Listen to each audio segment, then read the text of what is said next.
Have you ever measured your blood sugar just to have a weirdly low blood sugar staring back at you despite feeling just fine? It can happen. It has happened to me plenty of times. But why do these fake low blood sugars happen? And what can you do if you suspect that your blood sugar actually isn't low, despite what your finger stick or your CGM, your continuous glucose monitor, is claiming? I think those are fair questions, so let's talk about it. I'm Christelle from Diabetes Strong, and I've been living with type 1 diabetes since 1997, so I've been measuring my blood sugar for almost 25 years now. That's a lot of finger sticks. Today, I don't do that many finger sticks anymore as I wear a CGM, a continuous glucose monitor, but there's been plenty of times where my finger stick or my CGM has been claiming my blood sugar is low, even though it wasn't. If you're using a glucometer, also known as a glucose meter, there can be several reasons why it's returning a low reading, even if your blood sugar is not low. So here are 4 reasons why you might see a low reading that you might not have thought about. I think the reason my meters most often give me a false low reading is if I don't put the right amount of blood on the test strip. I used to have meters that would inform me if the blood drop wasn't large enough, but unfortunately none of the meters I own today will do that. So I always check that that little blood drop window on the test strip is completely full of blood. You don't want blood all over your meter though, so it's a little bit of a balance. Another reason why you might see a false low blood sugar reading could be if your hands aren't dry. We should always wash our hands before doing a finger stick.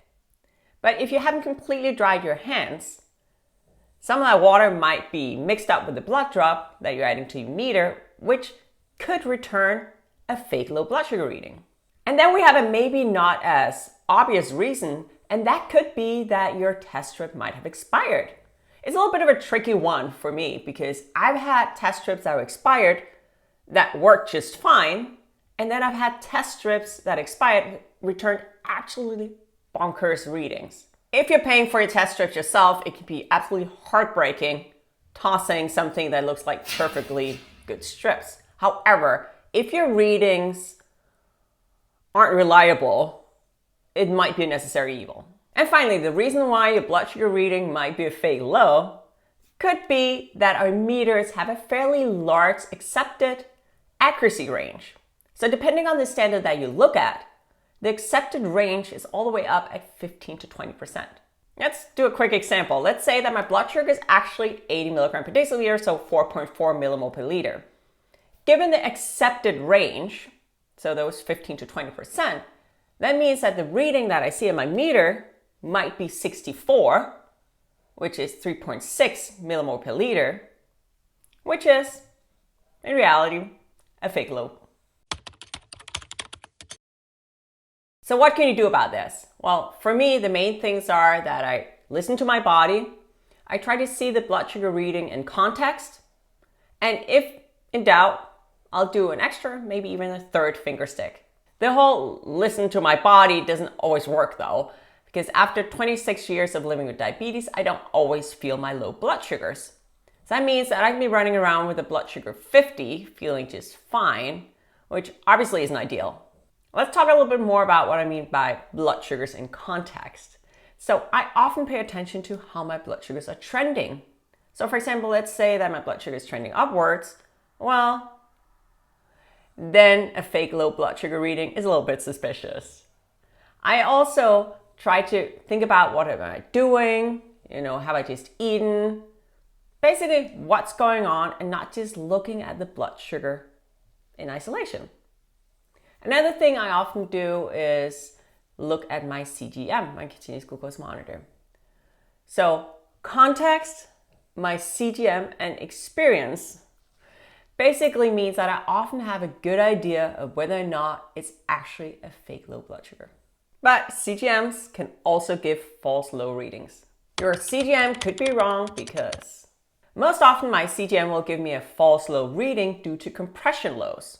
So compression low is a situation where you put pressure on your sensor. This often happens when you sleep.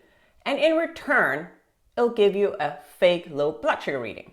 Compression lows are usually fairly easy to detect in the sense that most often your blood sugars will be Cruising, let's say you're 120, you're sleeping, life is good. And then all of a sudden, out of the blue, you'll get a 50 milligrams per deciliter, your urgent low alarm.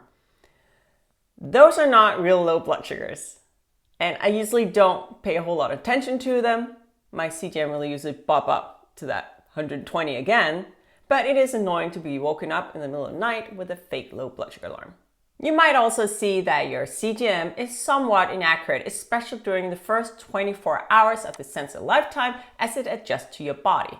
I usually have a fairly healthy amount of skepticism towards my CGM, especially in those first 24 hours, and I'll often do spot checks, meaning that I'll measure my blood sugars a little more frequently those first 24 hours, simply until I see that my CGM is accurate enough. Finally, certain medications can impact the accuracy of your CGM.